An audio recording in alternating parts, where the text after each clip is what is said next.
Okay, we can get started now. Good afternoon. My name is Bruce McConnell. I'm the Global Vice President of the East-West Institute and a big fan of the Munich Security Conference. And we're now going to take up the topic which we talked about a little bit this morning, topic of norms. Often we think about norms as things that states should follow.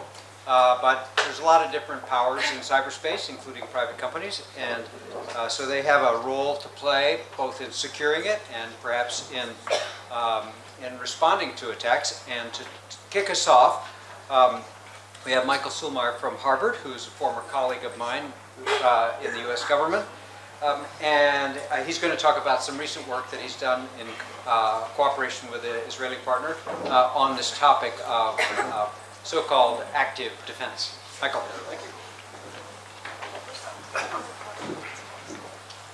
All right, good afternoon. Thank you very much to the organizers for inviting me to speak here this afternoon. It's my first time at any Munich Security Conference event, so a long-time listener, first-time caller, really happy to be here with all of you today. I am Michael Sulmeyer. I run a small but determined cybersecurity research program at Harvard. At the Kennedy School of Government, where we're trying to train the next generation of public servants to be a little more fluent in technology issues when they go into government. And we'll start the introduction of the panel on norms with a little brief note that I'll offer on a topic that a lot of people call active defense and hacking back. In the last year, we spent an academic to government cooperation and partnership with our friends at the Israeli National Cyber Bureau. And so I'll spend the next couple minutes just talking a little bit about the research that we've concluded over the last year. Let me start with probably the most important point. Don't want to bury the lead. With my colleagues, Noam Krakover, who's here, did a wonderful job leading the Israel delegation. Also, we were lucky to be joined by Jen Ellis, who's here from Rapid7 for the workshop. We all agreed very early that the best thing you can do to solve this problem is stop saying active defense and stop talking about hacking back. Right? These are terms that mean vastly different things to vastly different people, and this is not semantics. This is not just being cute about language. This has the misfortune of obscuring far more than it would reveal about what you're actually trying to do and what you're trying to talk about. So we start first with the problem. Right? And the problem is that private companies around the world are continuing to be victimized by hackers, and this results not only in the theft of their information, but in the disruption of business operations and the specter of what could be coming in far more scope and scale is the provision of critical services to society. And the situation has given rise to what a lot of people call, shame on them, hacking back, right? And the need for active defense, right? And that's the first step. Don't really use those words. And so even though this kind of activity is illegal in most countries, illegal in the United States, illegal for the most part in Israel, as we had talked about and shared with each other, many victims still contract with private companies in an attempt to retaliate or achieve other means against perpetrators of hacking. It's a wide range of motives, but it gives rise to a number of questions, and these were some of the questions that motivated Harvard and our Israeli counterparts to sit down and write a paper together. First, what objectives can victim-led operations reasonably achieve? Second, should laws be modified to legalize but still constrain these activities? And finally, are some of these activities so undesirable that private victims should be still prohibited from conducting them? So to examine these, we had this year-long partnership. 15 Israelis came to Harvard and endured the transition from winter to spring at the Belfer Center. And we are in the process of finalizing a draft paper that we'll put out in the next few months. And we welcome your feedback to the conclusion, which I'll really just lead with here right now. And the main conclusion is that victims themselves are probably the least well-equipped and least desirable entity to try to retaliate or act back in cyberspace, in the entire ecosystem. And yet, the conversation has generally been about perpetrator and victim. Right? And so what we set out to do is map in a little more detail who else plays in this space that might legally be able to act and help. So why is it that victims are not actually well placed to act on their own? First, largely these companies, they have other priorities. They'd much rather sell their products, manufacture their products. They did not get into the business of commerce to then learn how to conduct computer network operations, right? They view that as something that others should be doing. Also, the issue of attribution. We all know the trite thing that attribution is hard, but for a lot of governments, they're actually getting very good at it. But for most small to medium-sized companies, they would rather not invest scarce resources in trying to figure out how to attribute cyber attacks. Again, they'd much rather focus on core business priorities. And finally, there's also a very serious risk of escalation if they attempt to retaliate and they're wrong. And so governments have an interest in trying to put a cap on that kind of escalatory risk.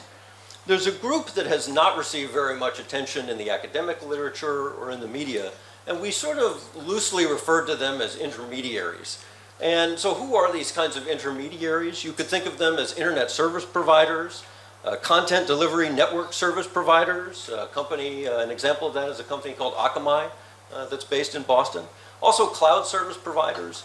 There are a lot of these entities and institutions that have a role in the ecosystem that is beyond just the victim and the perpetrator. They have tremendous insights and reach across global internet traffic flows. And that insight and that reach gives them a significant opportunity to think about security. Some already do, right? We have representatives here from Microsoft, I'm sure they can tell you how they have tried to build in security to their cloud. Akamai, the company I mentioned earlier, provides DDoS mitigation services. So we do see some of these companies they're not the victims, they're not the perpetrators, they sit in the middle, who do try to play an active role in cutting down on malicious traffic. We think that these companies have to be a part of future conversations and discussions and debates about what you're going to do to cut down malicious cyber activity. We don't think that sole responsibility lies with these intermediaries. We're not saying that. Right? But we are saying that if you want to get serious about cutting down on this stuff, you can't just talk about the victim and you can't just talk about the attacker. That's an important point because governments do have a role here. It's not just for the intermediaries. We stress that. We think that if there's to be follow-up research, more convening should be done to include those kinds of companies in the conversations. But governments need to step up and do more too. We had a pretty good consensus about that for several reasons. First, governments are pretty well placed to attribute and be more accurate with their attribution of malicious cyber conduct. They have a much broader understanding of the threats, not just in cyberspace, but that involve bilateral and regional relationships as well. They also have much broader response options that they have the power legally to conduct. And it's also more historically consistent with the state's monopoly on the use of force and even more traditional use of violence. Finally, there was a consensus that while most of this conduct should not be conducted by victims, and governments really should have the monopoly on these kinds of activities and work with intermediaries, if states are going to allow for circumstances where private contractors are going to act, they need to be specialized. We probably need to look at licensing arrangements so that states do have a role in oversight, so that companies don't just go off on their own. Repeat players can actually build stability in this ecosystem. So we think that between governments, intermediaries, and in rare situations, specialized private contractors, they're much better placed in the ecosystem to deal with malicious cyber activity rather than just victim and perpetrator. That's it. That's all I've got. If you want to learn more, we'll publish the paper. You can read it in a couple months. I ask you this to close. How many academics do you know that end their comments 2 minutes early? Not many. Come visit us anytime at the Belfer Center at the Kennedy School. Look forward to any questions you may have, and let's enjoy the great panel here.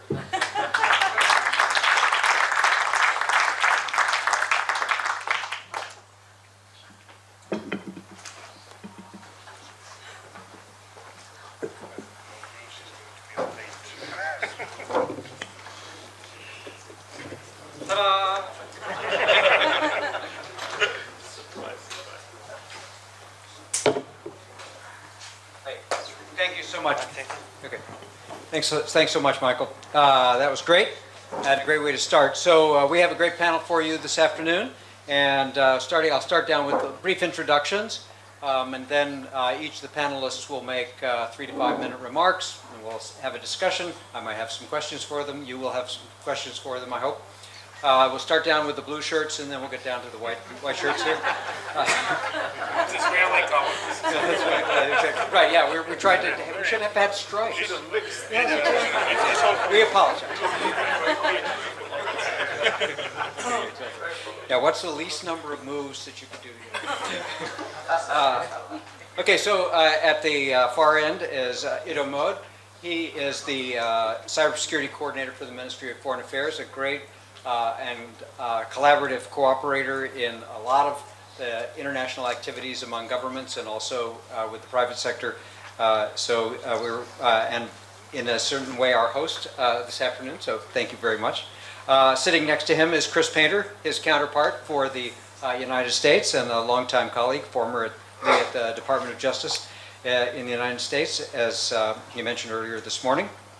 And then sitting next to him is Karsten Geyer, who, in addition to being the head of the Cyber Policy Coordination Staff in the Federal Foreign Office in the Federal Republic of Germany, he is the chairman of the UN Group of Governmental Experts, which we were talking about this morning and which we'll hear more about this afternoon now.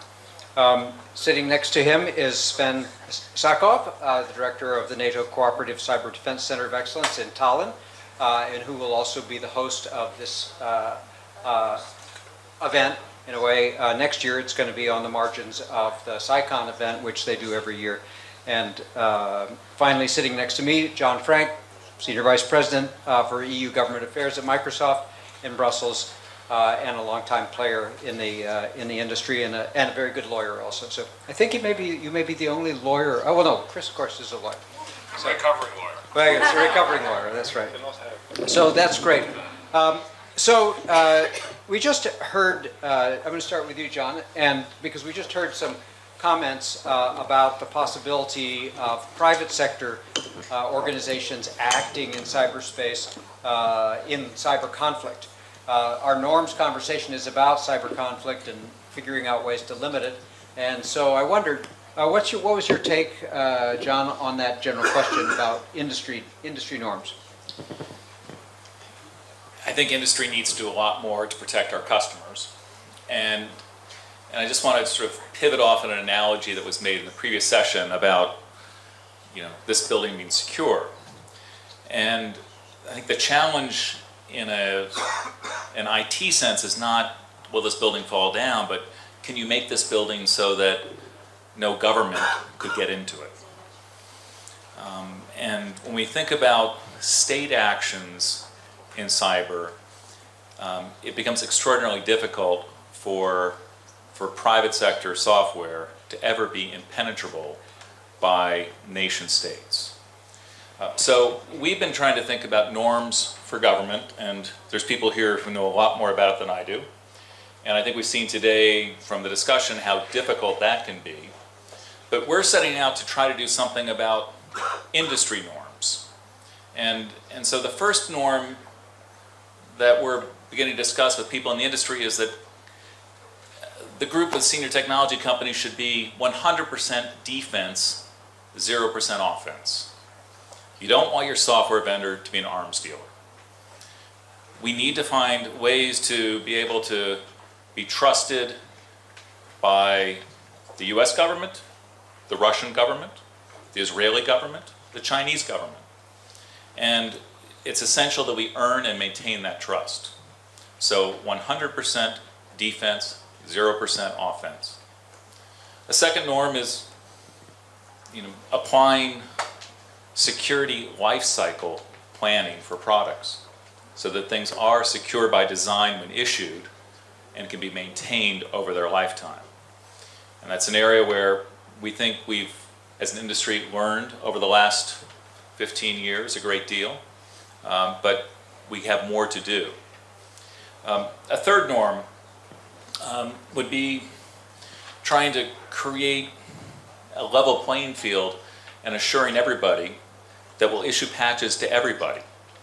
And we won't be selective as between giving anybody a head start or somebody else. So there's no incentive to go ahead and try to get an advantage with a cyber attack.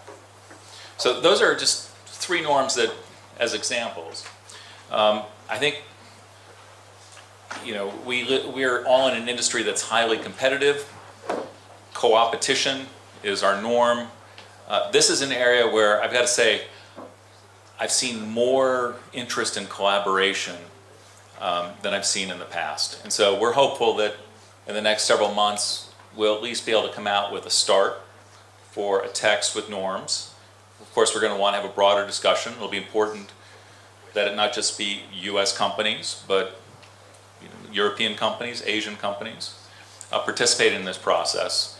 But we'd like to come out with something that we can all use as a good start. So let me just ask a follow-up question, John. One of the problems that we all have as cyber technology users is that, as somebody said on the previous panel, it's really hard to defend the technology because, as we said, there are error rates per 1,000 lines of code. There's millions of lines of code. So what ways should the industry be thinking about this in terms of trying to build products that are better and more easily defendable? Is that a norm also? Yes, and there is some good news. It's not all doom and gloom. We are applying new technologies to create new approaches. And so if email is the vector for 90% of cyber attacks, with our advanced threat protection service, for example, every email that comes in, the attachments won't just be scanned for malware, but they'll be opened essentially and looking for unanticipated calls made by the software.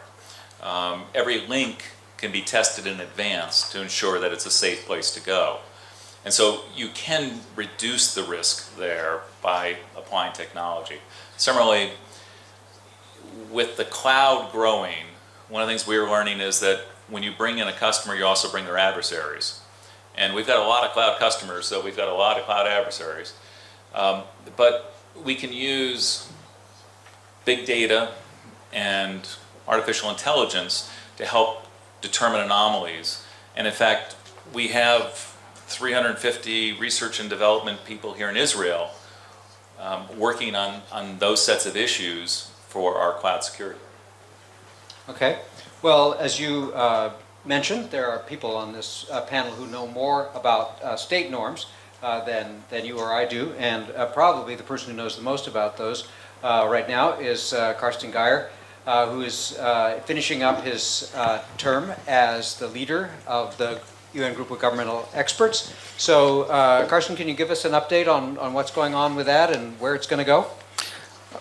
Sure, Bruce. It's a pleasure to do that, and I'd also like to emphasize how gratified I am to be sitting here and to enjoy the tremendous hospitality of the Munich Security Conference, and particularly of our Israeli friends. Ido, you've been a personal friend for a long time, and I think that is felt throughout my stay here. It's always good to be in Israel. I have like a 7-page statement that I could read out, which I will not. So you'll bear with me if on occasion I cut some corner. I extend your time. No, I'll cut some corners. Don't worry.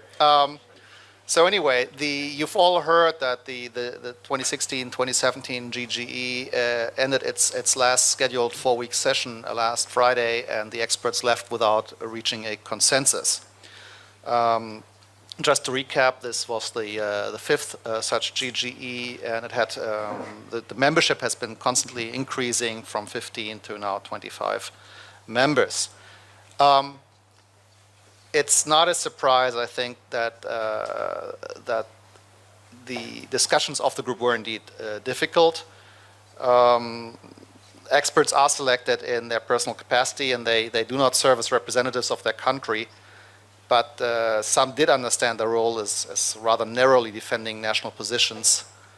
And this and developments in the overall political environment had a profound impact on the work of the group. So on occasion, the discussion, which was supposed to be discussion among experts, actually did turn into, which looked more like protracted diplomatic negotiations. Nevertheless, the group did manage to fulfill probably some 95% of its mandate. The mandate, just to recapitulate, contains really 5 elements: to study existing and emerging or existing and potential threats, to look at capacity building, to look at confidence building, at non-binding norms, rules, and principles for responsible state behavior in cyberspace, and to study how international law applies. And on 4 of those 5, the experts made excellent progress, and provided some I think very useful guidance, concrete guidance to states as to what the existing and emerging threats are, as to how to address those through capacity building initiatives, how to do effective cybersecurity capacity building, on how to engage in concrete confidence building, both at the national, but also at the regional and international levels. Things like, what procedures to follow if in case of a cross-border ICT incident. Those I think are some very, very useful elements that we had identified. And now on norms, I'll go into a little bit more details.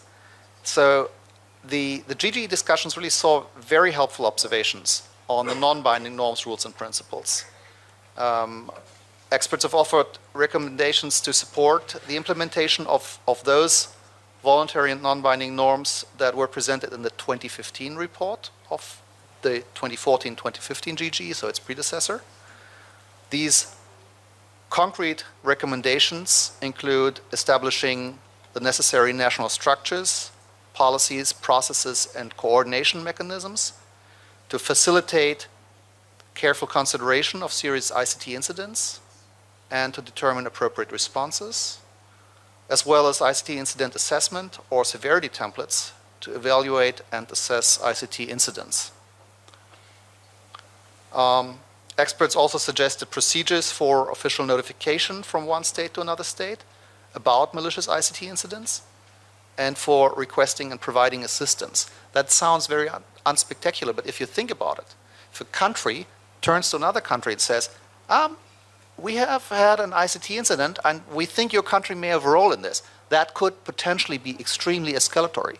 So finding procedures as to how to do this in such a way that it's not escalatory, that it's not understood as an implicit accusation, I think is a real contribution to international peace and security. Experts have provided clarifications on how to respond to incidents affecting critical infrastructures. We'll all recall the panel we just heard about the importance of this issue. And they want that states consider the potentially harmful effects of their ICT activities on the general functionality of ICT systems and on the essential services that rely on them. GGE experts have developed valuable recommendations concerning the proliferation of malicious ICT tools and techniques. Proliferation is always a big issue. Including on preventing non-state actors from conducting malicious ICT activities for their own purpose or those of others to the detriment of third parties, and also from using harmful hidden functions. Other recommendations cover how to share technical information on serious ICT incidents, and the group also turned its attention to personal data and its protection. So those were all issues addressed just under the aspects of norms.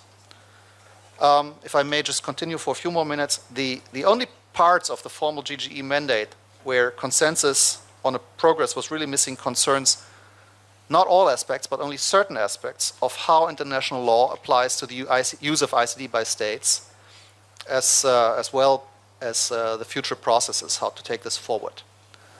Experts did share an understanding of reaffirming the findings in the 2013 and 2015 reports on how international law applies. And they had an extensive exchange of views, which did include consideration that as a response to an international wrongful act involving the use of ICTs, a state may consider the use of countermeasures or even of making use of its inherent right to self-defense in case it considers that a malicious use of ICTs may have violated the provisions under Chapter 7 of the UN Charter. Experts felt that these issues and the issue of how to apply international humanitarian law require further study. So the question is how to proceed from there, because that's really what was left open. At the end of their deliberations, the overwhelming majority of experts present confirmed that they could work on the basis of a draft report that I had put forward, and that this text seemed ready for consensus with very minor changes. The overwhelming majority is not all, and the basis for consensus is that everybody agrees. That's a problem. The deliberations of the group have not been formally concluded, and this opens a variety of avenues which I'm currently exploring with the help and at the explicit request of the United Nations High Representative on Disarmament. So that's really where we are right now, Bruce. Great, thanks, Karsten. Do you have a time frame when we might see the conclusion of this particular GGE and know then what the recommendations or next steps are, if any? Well, we're supposed to report to the next General Assembly, which will begin its deliberations in September. Great, thank you. So, Chris, if I may turn to you. Earlier this week, representative of the White House, Tom Bossert, mentioned the lack of arriving at a consensus at the UNGGE, and said to the effect that the U.S. is going to, we need to find different approaches, including bilateral approaches, possibly with like-minded nations. So what's your take on that and its relationship to this larger topic that we're discussing about norms? So first, I'd say that, even though consensus wasn't reached this last time, there's been tremendous progress within the GGE process over the years, including the articulation of norms, voluntary norms of behavior for states. And I hate just using the term norms because it's not just norms. And also it reminds me of someone from Cheers. I mean, it's not the only part of the framework. It is a stability framework for states that is grounded, this is important, is grounded in the applicability of international law, that is the foundation of this. And then, on top of that, certain voluntary norms of restraint or of cooperation, including, for instance, not attacking the critical infrastructure of another state in peacetime that provides services to the public, and other norms, including a cooperation norm.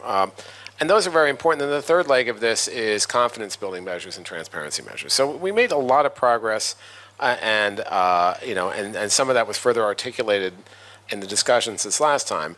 But for literally 10 years, there's been a discussion about how international law applies, particularly things like the law of armed conflict, international humanitarian law, what states might be able to do in response to wrongful cyber acts. These are all critical to stability. And to have a report that does not address those, I think, is problematic, especially, and it sends itself a destabilizing message, and it sends the potential message that there are some states who do not want to be bound by those rules who have brought us safely to where we are now in the physical world.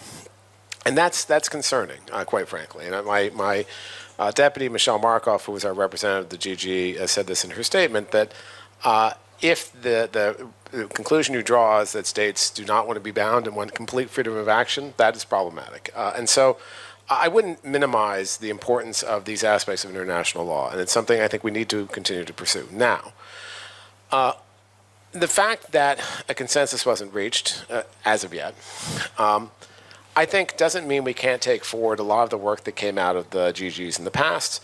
We've been saying for some time, and this is what some of the efforts this last time was, is how do we engage with other states around the world who are not part of this smaller group to really promote this whole framework, all three parts of that framework, and get more countries on board. So as Tom Bossert said, we're not abandoning multilateral efforts, but we're also looking at how we can have bilateral and other discussions with states like-minded, and I think big tent like-minded states around the world for two purposes. One is to further that framework and get more agreement on it, because that's the basis. But then two, There's a question: why are you even doing this? What is the next step? And part of the next step is the foundation for deterrence, or at least part of the foundation for deterrence, which is, if you have these rules of the road, you have international law. How can you act against violators, transgressors of those areas? And of course, every state can act on its own. As I often say, if you have the fiery ball of cyber death coming toward you, you're going to do what you have to do. But it's much more powerful in the international community to act in partnership and with other countries to sanction bad behavior. And that's true in the physical world, that's true in the cyber world.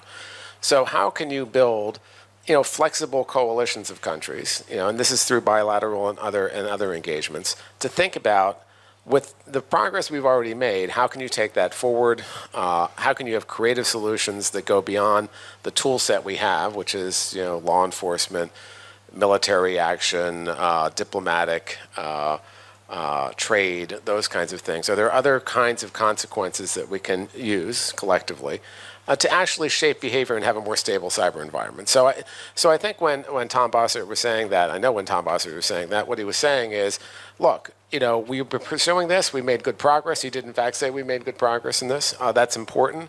But we also have to pursue at the same time these relationships with countries around the world so that we can make all of us safer. And to John's point a little earlier, I think part of this also, as we think about these solutions, are not just government solutions. So I think we have to have that dialogue too. So, disappointed that we didn't reach consensus. But at the same time, I don't think that that's the only game in town. We need to start talking to countries in regional venues, which we already do. We've done a lot of work on confidence building measures in the OAS, in the OSCE and ARF. Need to talk to countries bilaterally, like we have with Israel recently and other countries too. This is just part of, I think, a lot of parallel efforts because there's a lot of work to do here. Okay, so if I could then move on down the line here to Ido and say, what's your take on this like-minded piece? I mean, it sounds like there was, from Karsten's account, a supermajority, but not a unanimity. So there's a lot of like-mindedness happening at the GG. How will this work, and what happens with the people who are of a different mind? Thank you, Bruce.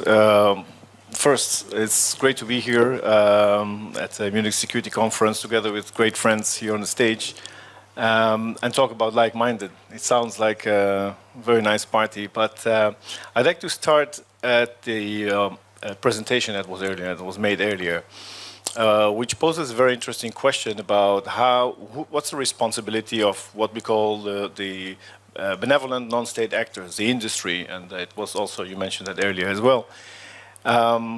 It's a very good question, and we expect a lot from the industry because they are the ones that create the cyber domain. It's not governments, it's not academics, it's the industry.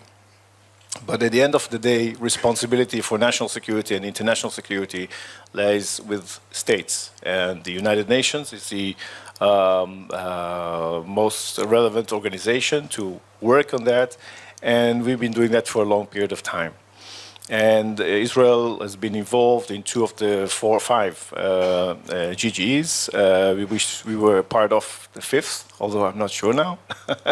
At this point, what we believe in this process, we believe in the international process, we believe that experts have to come together and in a closed setting and discuss and come to conclusions. But that's the point for us. We need conclusions. We need to move forward. We need to enhance global cybersecurity. And in that sense, we are frustrated with the result of the GGE. We were not there, so we don't know exactly what transpired in the room. And we feel it's very important to know that because we want to move forward. We want to know what has changed since 2015. So we are very grateful for the efforts that Karsten has taken upon himself to come up with some concrete results so the rest of the countries, and a lot of them were very eager to be part of the GGE, but also others, rest of the countries, the rest of the world, can know where we stand in this discussion inside the GGE. So the multilateral process is very important, and Christos mentioned several other tracks, and some of them Israel is also involved in the confidence-building measures of the OSCE. We also believe that also can reflect on our own region as partners of the OSCE, and we're very active in that as well. So the lessons we learned so far from this GG and previous GGs is that we have to have indeed a more involved countries, more perhaps experienced countries involved in the process somehow. It's very difficult to select because the United Nations has a very clear way of selecting the countries, the members, and we of course respect that fully. But the question is, how do we move still? We need to move forward. So that's one. Second is transparency. It's extremely important for the entire community, the world community, to know what we are talking about when we are talking about cybersecurity. It's a very vague concept and varies from country to country. So for us, moving forward means to see countries that we feel see issues the same way as we do. That's what we call the like-minded.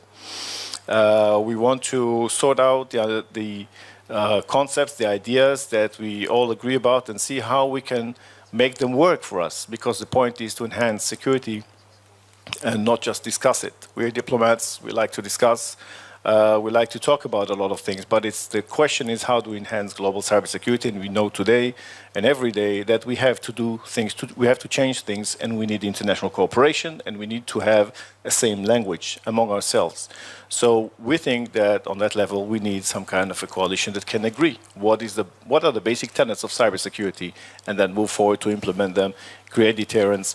For example, the EU diplomatic toolkit is a very important concept that needs further understanding what it means in cyber deterrence. In security terms, I think that reality, going back to the question of this panel, reality is extremely important. The industry works. The industry produces solutions. Prime Minister Netanyahu mentioned the other day that this area, the commercial area, is endless, and it's true. And this poses, by the way, a question: what are the interests of all the players in this sense of creating what we diplomats call stability, which means that we don't disrupt world order too much. And it also has implications for technological cooperation. It was mentioned also in the previous panel. We have to have international cooperation to understand better what the solutions are that are necessary for enhancing cybersecurity. So we have different areas for different like-mindedness, and therefore in our idea there should be flexible concept of like-minded countries.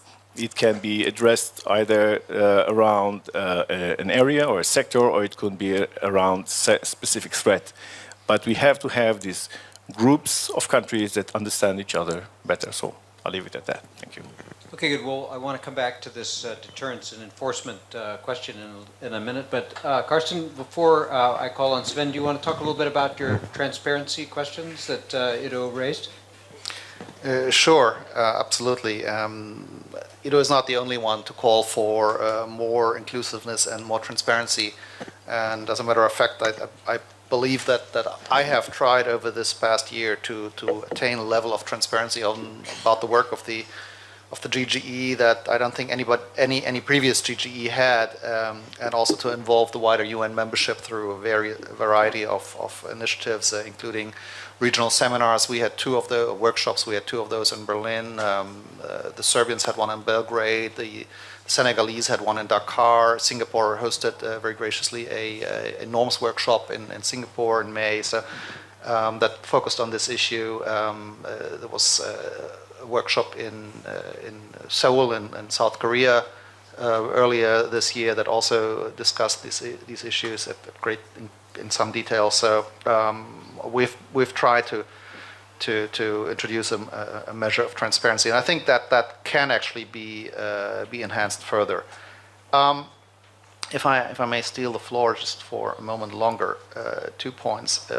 One is I don't see a lot of merit in going too far in widening the debate at this point. So taking this to the entire UN membership, to the General Assembly will just lead us to a cacophony. If we have a hard time, and we did have a hard time, finding a consensus at 25 experts, having 193 UN member states representing governments discuss this issue will not lead us forward. It will just stalemate the whole thing, and that will lead exactly to the kind of feeling of a free-for-all that I think would be detrimental to international peace and security. The other point I'd like to make is I don't think there is an either-or on global and regional bilateral efforts. I think we need them all, but for different things. Of course, it's very easy to agree between like-minded on certain aspects of cyber and security. And God knows we are engaged in this. We engaged in this in the G7 format, which led to the Lucca Declaration. On regional efforts, we made a great effort on cyber information communication technology when Germany chaired the OSCE last year. And that led, I think, to some very good results. I'm looking at Andre over there. He remembers our 3 a.m. negotiating session in Hamburg. So definitely we need this. But you also need a minimum consensus at the global level. You need a universally shared understanding of the rules that apply to state use of information communication technology. Otherwise, also all efforts at deterrence will fail. Deterrence only works if all sides understand the rules. Now, deterrence in the nuclear age, which is always our frame of reference, that worked because all sides knew once the bomb makes boom, it's the end for everybody. Now, that was very clear, very simple to understand. It's unfortunately not as simple in the cyberspace. So you need to discuss more. You need to put in more effort in order to arrive at a shared understanding as to what those rules are. We're not there yet, and to me that means we need to continue this discussion at the global level. It cannot be replaced by just working bilaterally or by working just with a select group of partners who will say yes, yes, yes. You also need somebody to say no. So I think we'll come back to you blue shirt guys in a minute. But I have to say that and maybe one of the things we can talk about is this: how do you accomplish this global conversation, if not through the UN, and how do you bring in other stakeholders as well? But before we get back to that, let me ask Sven to say a few things. As you all know, Sven's Center has produced 2 amazing pieces of work, facilitated the creation of the Tallinn Manuals, version 1 and 2, which basically analyze international law and its applicability in this area in quite some detail. But NATO, of course, is a regional organization, and it's an organization that is associated with enforcement in some ways. So how does that work that you all have been doing fit into this larger conversation that we've been having today, Sven? First, it's great to be here. Hope to see many of you 1 year's time in Tallinn. One thing what I can guarantee you about that is that it's not going to be that hot, so rest assured. Second, a health warning. I am not speaking for NATO on behalf of NATO, so if you put it down on NATO said, then that would be a case of fake news. Because the CCDCOE is not part of NATO, we are accredited by NATO. We are affiliated with NATO, but we work for our nations, which right now number 20. Before approaching the very wide question, what Bruce you posted, which I understand I have 2 hours to answer. 2 more minutes. We have this kind of arrangement. First, let's see, if you look at what do we have in terms of understanding of international law? First and foremost, and this is I think most important, that there is a pretty much universal understanding that existing international law, lex lata, applies when it comes to activities in cyberspace, which was also pointed out a bedrock or a foundation of a UNGGE process. Second, we have a analysis of how that applies. The Tallinn Manual 1, Tallinn Manual 2.0. 2.0 does contain 1, so you get, if you buy 2.0 from Cambridge University Press, which is a product placement part of the evening, you'll get 2 in 1. So basically it's about war and peace. It's basically full Tolstoy. And what basically Tallinn Manual 2.0 does is that we assembled a group of international experts, world-renowned experts from all around the world. So we had a scholar from People's Republic of China, and from Japan, and from Thailand, and from Belarus. And they were basically were a group of 20, and we were looking at how, what is their consensus view on specific topics, on existing international law and its applicability on state-to-state relations in cyberspace. Basically, we're talking about malicious activities.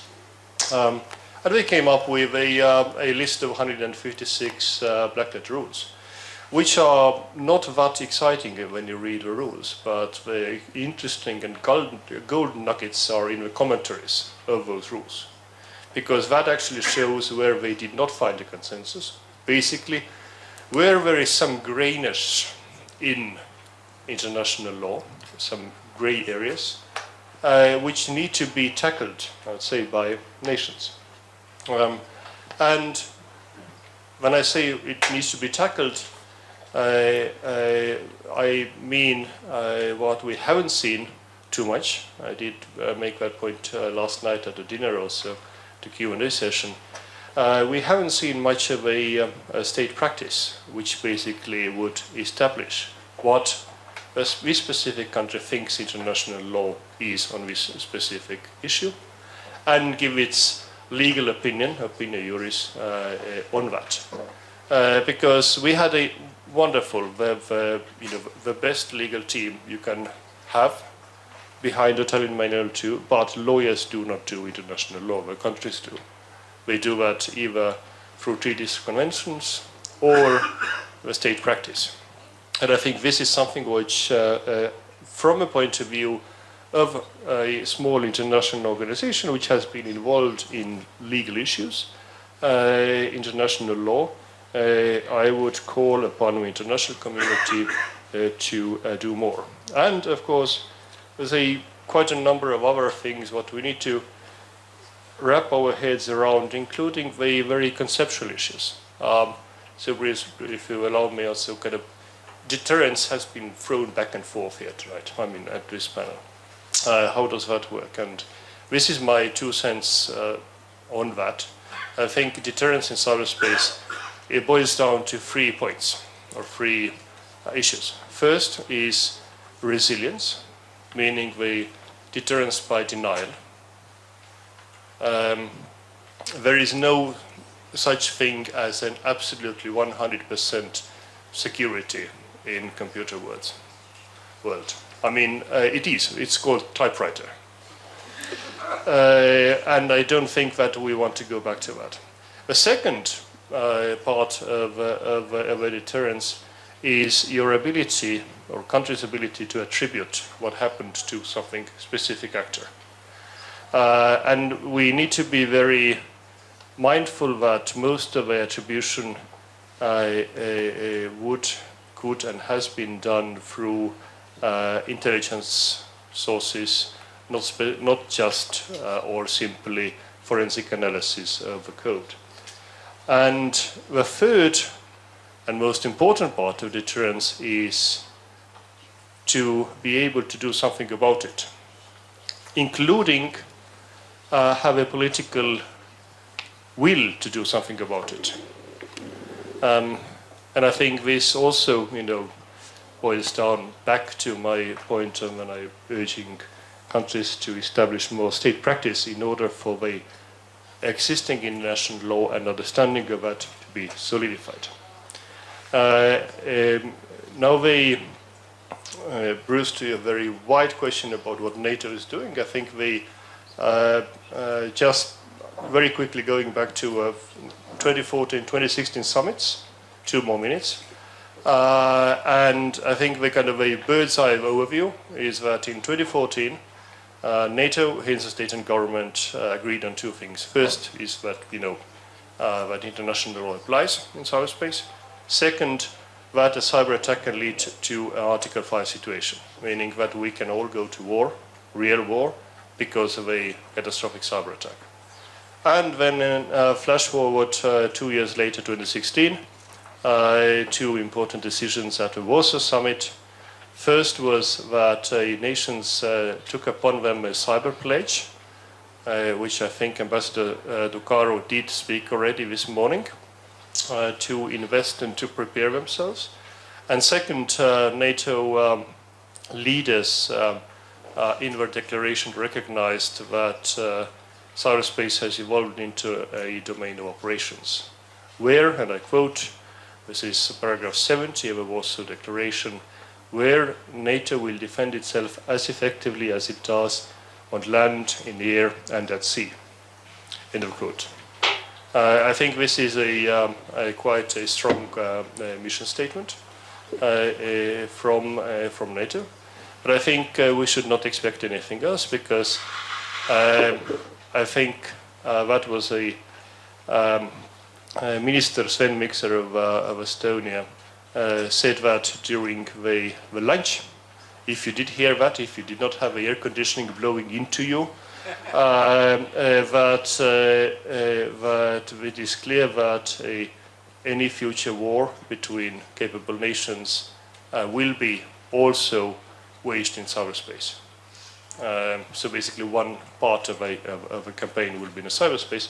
And the second point is that it's very hard to imagine a war which is waged only in cyberspace. And actually nothing happens in the physical world. Because after all, and I think this is one of the important realizations when we deal with cyber defense and cyber security, is that what is happening between the nation states in cyberspace is really a reflection of what is happening in the real world. It is not somehow separate, different.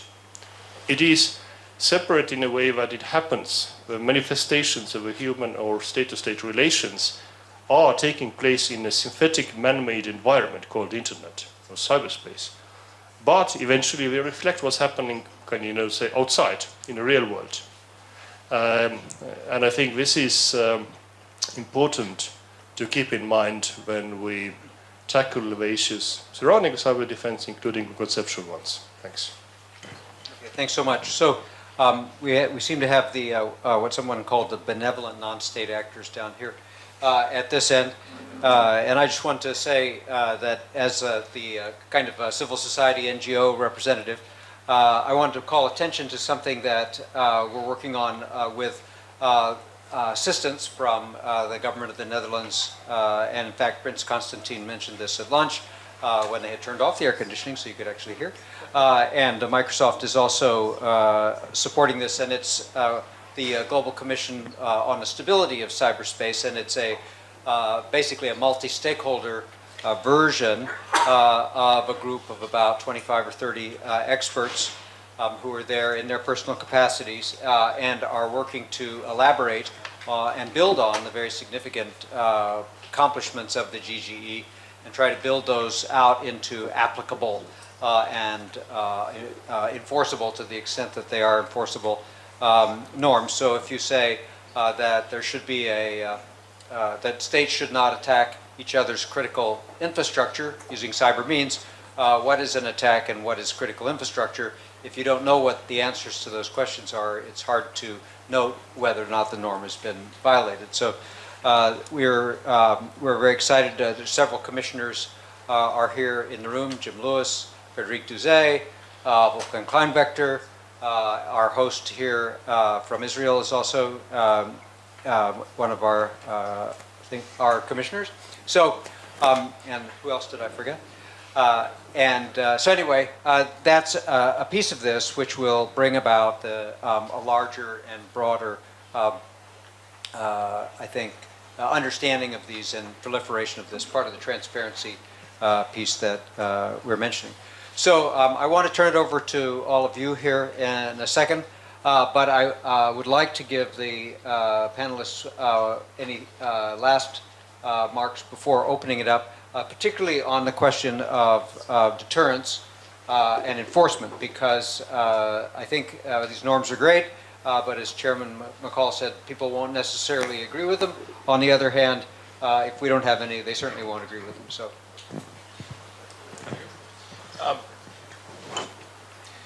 I think it's terrific to have a multi-stakeholder discussion, because many of the discussions talk about state-on-state kind of actions, and I think, from an industry's point of view, we're raising our hands saying, please pay more attention to state-on-civilian actions, and that's an area that we'd like to see a special focus on. So, and to that, one of the things in industry that we're trying to advance is a deterrence-oriented process to have scientific information gathered from industry. Neutral in a sense, but when there's an attack on a civilian infrastructure or civilian activities, as a group of industry partners, players, can we contribute scientific information that can help lead to deterrence? And the word attribution may be too strong because it has state-loaded meanings, but we do want to do more towards deterrence. It's not just forensic analysis of code. We've got a great deal of information about what happens across a billion different devices when it comes to cyber events. And so collectively in industry, can we share information in a way that will lead to scientific information being disclosed publicly that we hope would have a deterrent effect? Chris, you want to say something? Yeah, a couple of things. First, when we talk about, I've heard this argument, well, why are we pursuing norms at all? Because people violate norms. Well, people violate norms in the physical world. That doesn't mean we haven't in the international community pursued them before. But when you think about norms, it's great when you have the bad actors also agree. That creates some level of accountability, whoever you define the bad actors to be. But norms are really for the good guys. Norms are for whoever you define the good guys to be, because they are the ones who then, and I get to this collective action, can band together to enforce them and to act together. So I think that's important. There also is other ways of thinking about how you take norms forward. We don't need an ad infinitum list of norms that go on forever and ever, but there's also some bottom-up approaches, or approaches that begin bilaterally, like for instance the agreement with the Chinese not to steal intellectual property for commercial purposes. That was then replicated by Germany and recently Australia and Canada and the UK and in the G20. So that's another possibility. Now in deterrence, deterrence always hinges on having a credible response and a timely response. And so I think the issue is defining what these credible responses could be. And as you said, resilience is always part of that. Deterrence by denial. But also the attribution issue, I think, is sometimes overplayed. It is not impossible to do attribution. And although I certainly welcome private sector efforts to do attribution, there's been a number of reports by companies done in the past. What I want to shy away from is something that creates an authoritative body that says this is the thing or person that does that, because frankly they're not going to have all the information. They may have really good information, they're not going to have all the information. They're not going to have the information that states have, and that could be destabilizing if somehow you think that it constrains action. So I think you have to be careful with that. But attribution is possible, and you can even think of models of attribution where you see activity coming from a country and you say to that country, knock it off, and if they don't, then that gives you some ability to do something more. But then I get to that last point, which is the imposition of consequences. And what we need are temporary and reversible consequences that shape behavior. So if someone's doing something bad, you do something, whether you do it publicly or privately, and you say to them, we're doing this, and stop it. And we have, as I said, a limited tool set now, and that's what I think we're collectively beginning to think about, bilaterally with other countries. What are the other kinds of consequences you can impose that are temporary and reversible and can shape behavior of a bad actor? And I think that there's a lot more thought to be done there, and I think that's part of a larger deterrence package. So I don't think deterrence is impossible in cyberspace. I think it is different than it is certainly in the nuclear world and other worlds, but I think there's more we could do. So I think it's interesting that you have temporary, and you can press the undo button on the consequences. You know, nothing gets undone, but what you're saying is they can be relieved. Just like you might take off a sanction, for example, that doesn't undo the damage that the sanction has done, but it's the kind of thing where it's. And I'm not saying, I should be clear. Some of these may be cyber, many of these are not. Exactly. We've said for a long time you don't meet cyber with cyber. You look Right. at some other things. Right. All right, Karsten, and then we'll throw it open to you.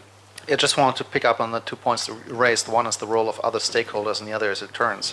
Just on the role of other stakeholders, I think it's very important that we do get the input from industry and civil society and academia, because we need to be sure also that we keep abreast with technical developments. This is the technology which is very rapidly evolving. But when we talk about matters of international peace and security, they are traditionally really in the realm of states. So these are issues, international peace and security are issues on which states decide and not other stakeholders, though they do need the input from other stakeholders. And if you look actually at the body of international law that regulates this, this goes from the UN Charter to international humanitarian law to the Geneva Conventions. They're all for states. They're not for other stakeholders. This is one point. The other point I just want to make is deterrence. I think narrowly defined deterrence in cyberspace is conceptually difficult. It may that's deterrence by retaliation. That may work pretty well, but when I come to matters of international peace and security, I don't want pretty well. I want waterproof. So then Joe Nye has introduced this wider concept of deterrence, which includes deterrence by denial, by entanglement, and by taboo. And I think none of these on their own work are waterproof. But if you combine them in a wider concept of deterrence, I think they may actually work. But one of the things that requires is, and I'm talking specifically about deterrence by taboo, maybe also about deterrence by entanglement. It means that you need a consensus about what the rules are. You need fora to discuss, because otherwise you're not going to have a taboo and you're not going to have entanglement. So this brings me back to the point: you cannot replace a global consensus, a global dialogue, with smaller fora.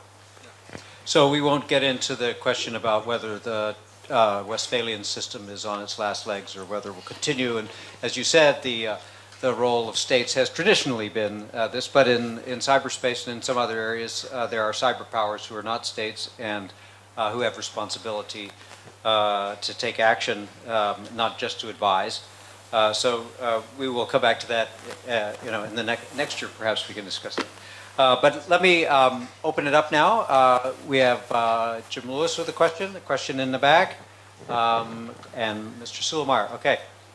Thank you. Great panel, and I enjoyed how many of the sacred cows you managed to trot out. So let me ask you about one of them that you didn't bring up, which is that for years we have maintained there's a difference between security and norms and internet governance. And is this sustainable? And if you think it is sustainable, how would you sustain it? Or are we now merging to a point where to think about stability and a multi-stakeholder involvement, you have to look at governance and security in a more holistic fashion? So Jim, if I could ask a clarification on your question, which would be... No. When you say... I can ask, you don't have to answer, but I can certainly ask. So when you say internet governance, what are you talking about? Well, one of the things that has come up is the idea of we need some different structure and perhaps some kind of formal agreement. Some of the people who talk about this, whose cooperation will ultimately be needed, would like to extend any agreement on security issues to include the broader question of internet. And one way to get around that is to say there are some functions best left to the private sector. We can all probably agree with that. There's other functions that require only the states, as Karsten just said. So do we need a new structure for how we think about the internet?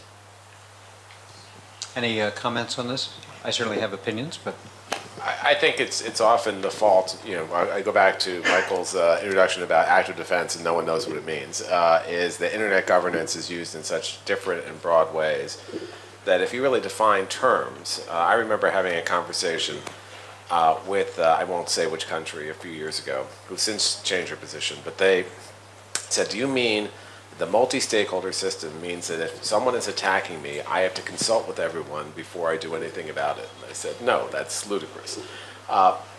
If you're talking about the functioning of the internet, absolutely, I think it's best in the hands of the technical experts, industry, and others, and that system has worked well. On security issues, I think other stakeholders are also important, but usually the states have more of a leading role. And so it depends on the issue you're talking about here. And so I think just conflating all of these things together is where you sort of get a little messed up. Not you messed up. You're messed up in other ways, but but I think I'm cutting you off. but I do think that's one of the issues that we come up with. So yes, I do think we need to have a conversation. What I worry about, though, and what we've seen is people who use the idea of a global treaty on the internet, which we've heard for 10 years in some contexts, where some states use it as a proxy, not really to reach global stability, but are really concerned about what they consider to be harmful content or something that would undermine their stability, and that's not somewhere we can go. So I think we have to keep drawing those lines, that sovereignty is still bounded by human rights and International Declaration of Human Rights. Well, but actually, on the harmful content point, so what we end up doing then is leaving it up to the platform providers who are taking on a state-like quasi-judicial role. And so Facebook is hiring 7,500 people to its employee base of 20,000 to just do exactly that, to determine which content is unacceptable and take it down. So I don't think you can have it both ways in this context. We have a question in the back. Thank you again for the opportunity. I feel that I represent the small startup community. When you guys sit on the stage, I see very wise people, really. But I also see a lot of bureaucratic, many pages of rules that then the industry would need to follow. Now, companies like Microsoft could handle new regulations and new rules. Small startups that are less than maybe 2 people even would not come into play if they see that they have so many new regulations that would basically not only prevent from new companies to format, but actually would prevent new technology to come to life because of additional rules and bureaucratic. And I feel that I speak on behalf of the Israeli startups, but probably startups all around the world who want to be a part of this task force, but additional regulation is basically a stopper for many of them. So I'm not exactly sure where the question is. I have some responses for you, though, it looks like. But I would say, though, it's really interesting. As Sven said, the Talmud manual is okay, but the commentary is the really part. It's sort of like the Talmud, So to that point, in fact, one thing that's really interesting in Israel is that the government regulates encryption. They have various licenses for the use of encryption by Israeli entities. There's general licenses and more specific licenses. As far as I can tell, that's going okay. But I'd love to hear your comment on that. But a couple responses here. Why don't you go first, Ido? Thank you. I think it's a great question because, as also I think Prime Minister mentioned, for us cybersecurity is about 2 main pillars. It's the economic and it's the security pillar. And your question is very legitimate. How do you enhance cybersecurity if you want to involve all these bright minds, these little startups that are supported by the government? How do you make them work if you restrict them? So the point that I think we've been talking about is to create a language that is better understood by the industry, by your peers, about how to go about cybersecurity. You also don't want to create code that can be hijacked by somebody to create havoc around the world. You want to be sure that what you do is right. And I've encountered young people who are involved in the industry who are not sure which way they are going. And this is why we're talking about this. We're not talking about regulations, we're talking about creating a more safe environment and about how states agree, and also about the dialogue between the states and the industry. And here in Israel, I think a very important part of why this ecosystem that we are so proud of, why it flourishes so much, is because there is confidence between industry and government about what we talk about when we talk about security in general.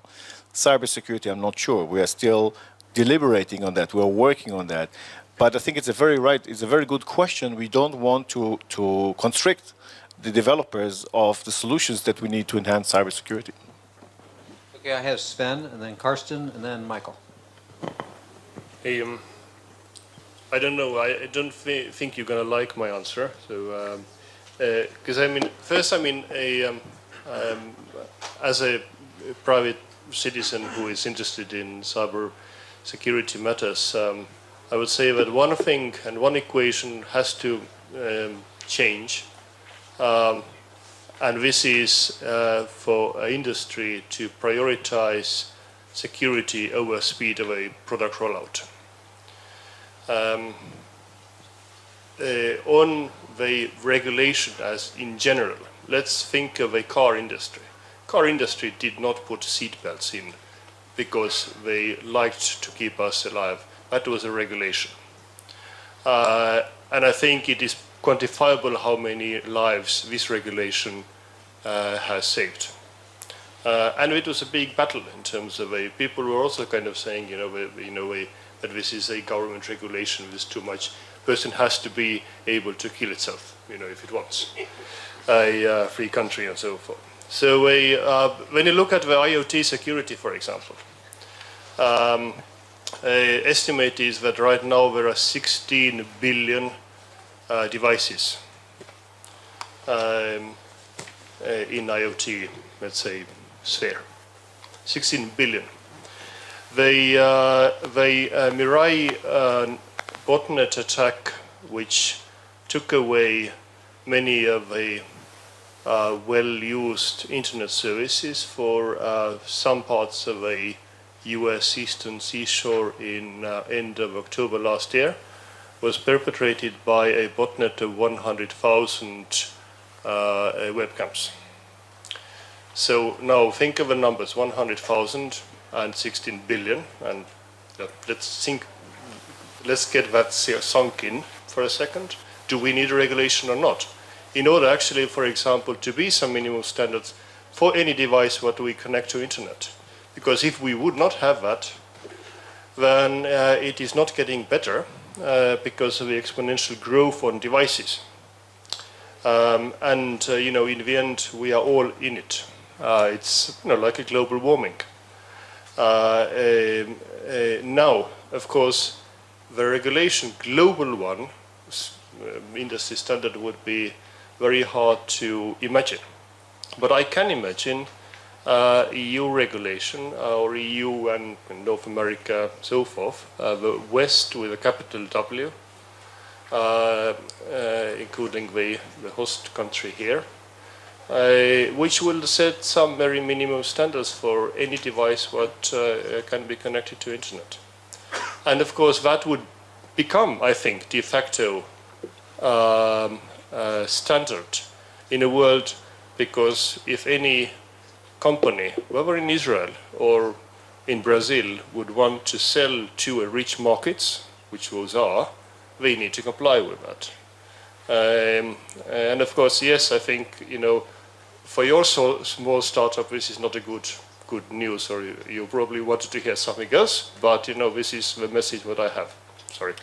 Okay, so we're going to pick up the pace here, so be brief in your responses, because we have at least two more questions. Karsten? Quick response to the point. Most of what we're talking about here, I think, does not concern startups. It's rules that constrain states. and states in their interaction with each other, because that's what international peace and security is all about. So don't worry. There are some extensions that do concern non-state actors, but they pertain to the malicious use of cyber capabilities. And I think it's a pretty hard case to make by anybody to say, actually, I want complete freedom to be allowed to use the internet for malicious purposes that are detrimental to international peace and security. I'd like to hear a good case made for that argument. Third point is there are some norms and rules that I think should not necessarily be state-based, but rather industry-based, where the industry imposes, or where the economy imposes certain rules and standards on itself, simply through market mechanisms or through industry sector agreements. I think that's what Microsoft has been talking about, and I think that can be a quite interesting avenue to pursue. But there, I think the startup community's interests will be taken into account, because they're such an important part of the ecosystem. Certainly, that I think is part of the conventional wisdom, is that one of the best defenses against the bureaucrats up here is to regulate yourself and make good products that don't need to be regulated, because they work really well and keep people secure. Michael. Thanks. Very quick question about deterrence. You talked a lot about the issues with how to deter. I wanted to ask you about what should be deterred. So, briefly, in no more than one sentence, could one or two of you, without using the word attack, which is too generic, say what you think should be deterred? Deterrence is about compelling the other side of not doing something what you don't want to do, by outlining in a very nice manner what could happen to him if he or she does that to you. What should be deterred? What bad conduct can we get consensus on? I think that there are some that we can find in the norms we've been talking about, attacks on critical infrastructure. There will always be things that we haven't imagined, and even in that case, even if we haven't come up with a norm for that, that doesn't mean we're not going to act to respond to it, and that itself will create an expectation in the future. So I think there are some pretty clear things, attacks on critical infrastructure, attacks on certs. There were some good things that came out of the GG. But I think Michael's point is, what do you mean an attack? How big an attack? What? Well, no, I mean, so one that is significant, and it significantly deprives the public of those services, that has. That depends on what it is. If it's something that causes loss of life, you're up into possibly self-defense and armed conflict. So it depends on that scale. But the voluntary norms were below that threshold, so I think it would be a lesser harm. It wouldn't be an insignificant harm. It wouldn't be a transitory harm. It would be something that's significant. So I'm going to exercise the prerogative of the chair and ask Carmen has a question, since we're running out of time. Who needs a microphone? Coming to you right now. Here it is. Thank you. My name is Carmen Gonsalves, and I'm head of the cyber department in the Ministry of Foreign Affairs of the Netherlands, and had the pleasure and the honor to be a member of the UNGGE group this year. And I would like to take this opportunity to echo what Karsten Geyer, the chair, has already said today, that indeed I think we did a lot of meaningful work, and we were making headway to a very good report, especially in the areas of threats and CBMs and norms and capacity building. International law, of course, was a headier issue, but I think even there was a meaningful discussion taking place with the scope to broadening common understandings on that difficult issue, an issue where we as the Netherlands, and I'm speaking then as a Dutch representative, attach great importance to. So I definitely hope that sooner than later we will find a way to solidify that progress. I also would like to add that what is noticeable, more and more noticeable, is, and we should do something about it, is the lack of knowledge about how international law applies, about international law and cyberspace. And of course, the Tallinn Manual, and Sven has a big stake in that, and we are very grateful for his work in that regard, is fundamental importance in that respect. And I think we should all think seriously about how we can broaden our efforts in order to bring that conversation globally to the next level. And I don't want to spend more words on the role of stakeholders in this discussion, but I do want to underscore, I have to, that of course from the Netherlands point of view, although states have the prime responsibility as far as international security is concerned, it is important to take views of other stakeholders, of a private sector, of the tech community, of the civil society on board. And that's why we very wholeheartedly support the Global Commission on the Stability of Cyberspace. Thank you. Great, thank you, Carmen. Okay, so I have Wolfgang, and then you get 1 minute, which I know is difficult for you. And then you each get 1 minute, and then it's time to cut off, because this is the last thing between us and dinner. Wolfgang. Okay, I won't penalize you for not having a microphone on time. It's coming to you. I think I can speak.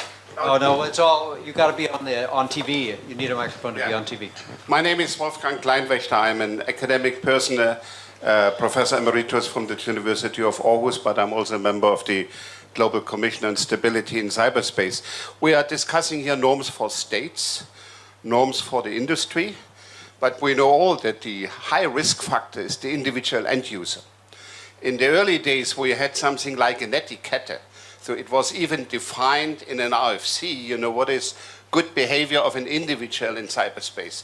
Do you see it's time right now to start a debate about, how to educate and train the end user so that they develop their own norms, how to behave in a good way on the internet?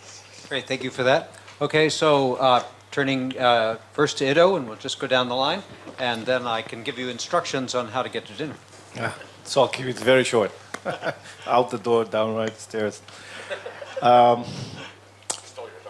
Your question is very right. The weakest link is the human factor. So we need to address that. We need as states to take responsibility also to enhance awareness. But in terms of the norms discussion, I'm not sure we need to educate our citizens. They all know what law is about. And that's what we want to do. If you want to deter, you want to make sure that people don't break the law. That's very clear-cut and simple. We can elaborate on the special attributes of cyber and so on. But I think the main point for us at this stage is to create this kind of cross-border understandings of how we mitigate cyber threats, and we have to start yesterday. I think the point is to create deterrence by joint action, by making clear to others that we are serious about cybersecurity, that we know what it's about. The question of attribution is very important, but we need to take action. And we need to make sure that the malevolent non-state actors, which are beyond the scope of our discussion here, also understand very well that it's not worth their while to use cyberspace to attack. Thank you. So just briefly on your question, it's really hard, right? Because we're all professionals up here. I'd imagine even we are not as good as we should be at protecting our own systems at home. So, expecting someone's 80-year-old grandmother to figure it out is tough. So, yes, awareness-raising programs are good, great.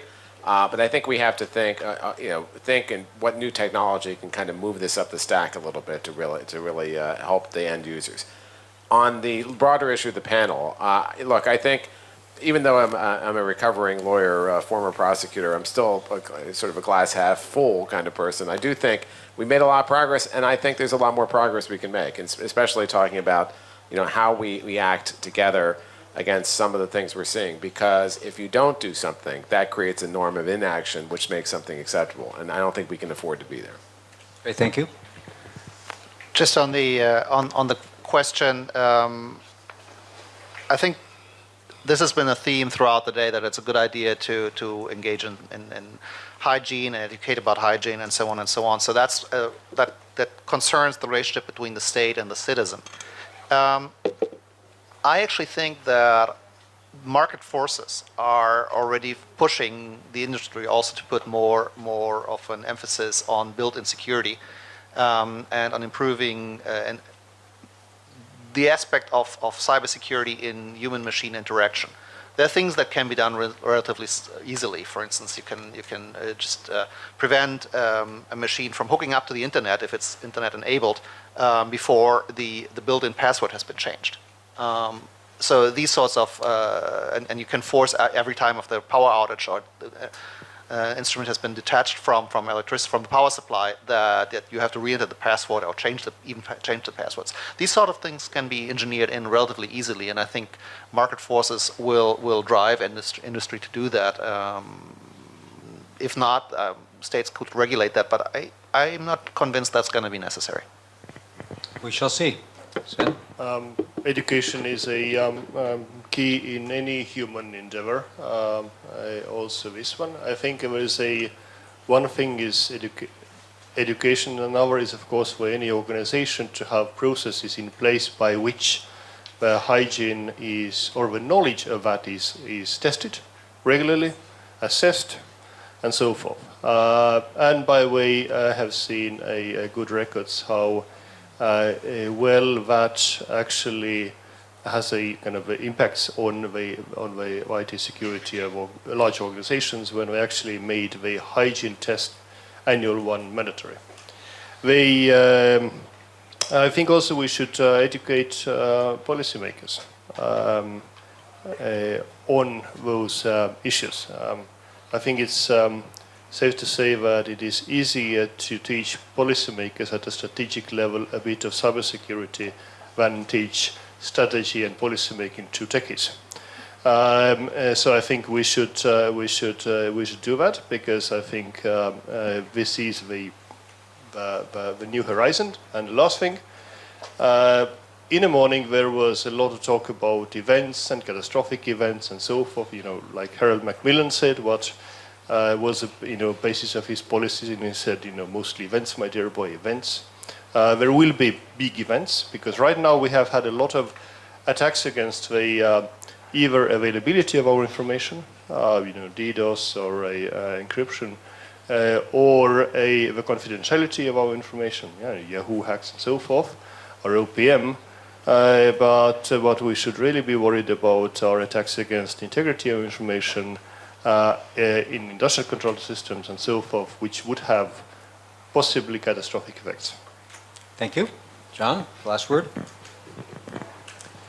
I just want to bring back the reality that the biggest cybersecurity threats come from governments.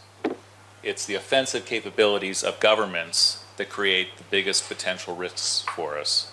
And so it's great that we talk about the firefighting capability of government, but I think we all have to recognize that good hygiene is important and it can stop some attacks, but state-sponsored cyber activity against civilians, it's just civilians will not win.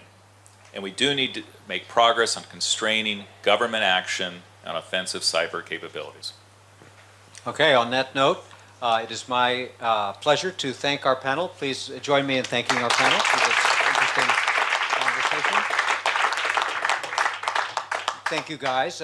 Next year we will have more women on the panel. And to tell you that...